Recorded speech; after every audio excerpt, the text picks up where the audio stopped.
welcome to WB Mason Postgame Extra exclusively on SNY.TV. Sunday, the Pittsburgh Pirates completed a season sweep of the Mets as they beat the Mets 8-1. Matt Harvey pitched the first 6 innings, worked around a lot of trouble, gave up only 1 run, but after a rain delay in the bottom of the 6th inning, it was 1-1 at the time.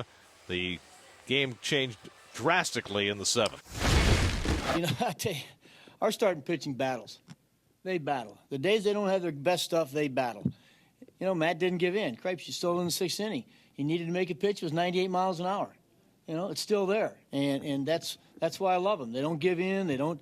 Hey, look, if you're going to beat our starting pitching, you better get some hits because they're not going to give in. And he look up. It's 1-1. We'll take it. I think it was, one of those days where it took a while to get going, and once I did, I just, couldn't find the zone that consistently. But I was able to make pitches when I needed to, when there was runner on base. He didn't have his best stuff, but he found all his pitches as the game went on. So I thought he got better and better as the game went on. Well, it was another game that was set up like the first 2 games of this series, both very hard fought and tight. But after the rain delay, Gary, around 42 minutes officially, the Mets came back and the Pirates came ready to play. They got 4 runs in the 7th. Started out innocently, as most big innings do, with a walk, and then a double play ball back to Parnell. He threw into center field. Tejada wasn't there quick enough. The throw was on line, and from that point on, there was an error, and then 3-run 8th. There was in that 4 hits for a couple walks, an error, pass ball. It's just the roof caved in, and the Mets took a thrashing. The guy who was covering has got to be there. End of story. That's all. So, I didn't see the replay. I heard the throw was okay. You know what? We try to put our guys in defensive situations, defensive positions, depending on who's pitching in the situation. And you know what? You see, okay, if you can't get there, you got to move. You got to be able to get there. So, but Bobby got the double play ball he needed to have.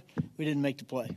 It could have been a double play, but it happened. We just should have just moved past it and tried to get another double play. But they came up with a hit, I think, or something like that. So it's got to move on. Things like this happen. That's why I love this game.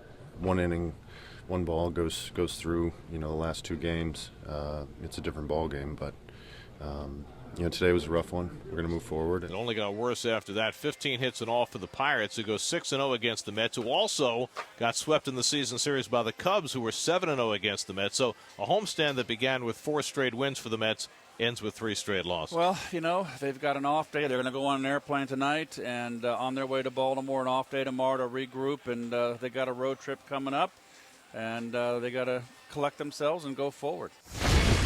We're a confident group, and one thing, and like I said, one thing that we've been throughout the whole season is very resilient in the sense that, when you've had a loss or a tough loss or a tough series, we've been able to bounce back and go out and play well immediately following. So hopefully we can do that when we go into Baltimore. We'll rest up for a day. We'll go into Baltimore, and it's crunch time. 44 to go, 4.5 game lead. Hopefully, with the Giants continue today, and I won't look back to what might have been. You can't do it. 9-game road trip starts in Baltimore on Tuesday night at Camden Yards. It'll be Jacob deGrom against Kevin Gausman. Our coverage begins with Cadillac first pitch Tuesday night at 6 o'clock on SNY. That'll do it for WB Mason Postgame Extra. Be sure to join us after every game for exclusive coverage on SNY.TV.